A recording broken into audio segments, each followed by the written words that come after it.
साथियों, पहले मैं आप तमाम लोगों को अभिवादन पेश करता हूं। 16 सितंबर को मैंने पहली बार हथियारबंद संघर्ष का विराम प्रकट करते हुए स्टेटमेंट जारी किया था और उसके बाद गढ़चिरौली, माड़, पूर्व बस्तर के साथियों ने भी वहां से हथियारबंद संघर्ष को छोड़ने का निर्णय पर वे लोग भी स्टेटमेंट जारी किए हैं।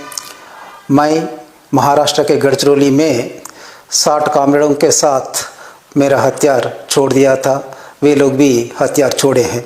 उसके बाद सैकड़ों की संख्या में साथियों ने छत्तीसगढ़ में अपने हथियार छोड़ दिए हैं। इसी बीच में भारत की कम्युनिस्ट पार्टी माओवादी के केंद्रीय कमेटी के सदस्य चंद्रन्ना तेलंगाना में पुनर्वासन के लिए आए हैं। इन तमाम साथियों को मैं अभिवादन पेश करता हूं। हम इस देश में लंबे समय से, कई वर्षों से काम करते आ रहे हैं। इसमें कई साथियों को हम खो गए हैं। आज हम बाहर आने का मतलब ये है कि बदल रहे परिस्थितियों का एक संकेत होता है। इसलिए आज हम हथियारबंद संघर्ष को छोड़कर जनता के बीच में आए हैं और जनता के बीच में ही काम करने का निर्णय लिए हैं। हम जिस साथियों को खो गए हैं उन साथियों के चलते हम ये बदलावों का समझना जरूरी है।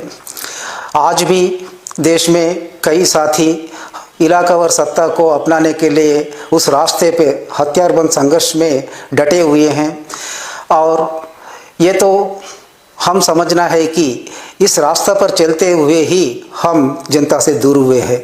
ये उस रास्ता की विफलता को दर्शाता है, लेकिन हमारा सीसी तमाम बदलावों को पहचान रही है, लेकिन हमारे संघर्ष पर बदलाव लाने के लिए तैयार नहीं है। ये उसकी कटमुल्लावाद तरीका को दर्शाता है। इसलिए देश के कोने कोने में काम कर रहे हमारे साथियों से मेरी अनुरोध ये है कि आप तमाम लोग हथियारबंद संघर्ष पर हम आगे नहीं बढ़ेंगे करके हम जो समझे हैं आपके सामने रख रहे हैं।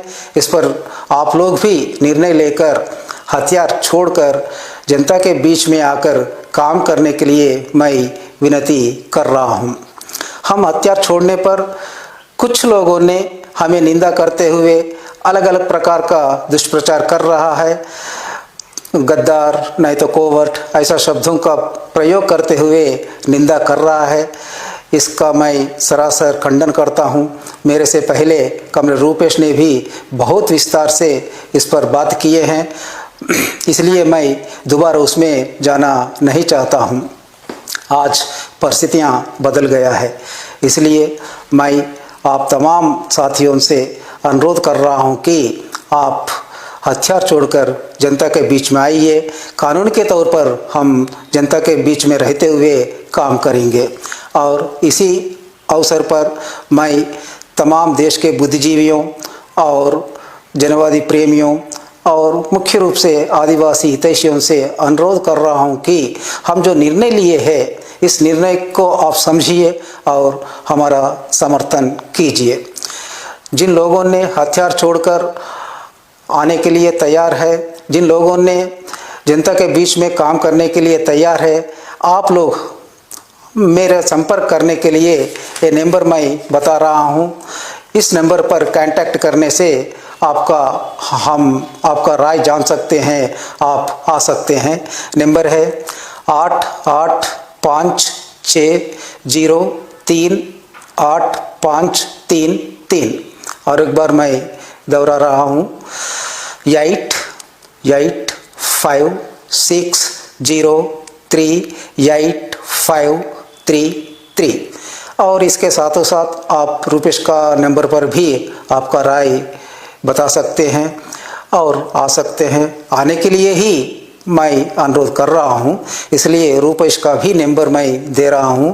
उनका नंबर यह है कि 6267138163 और एक बार 6267138163 663।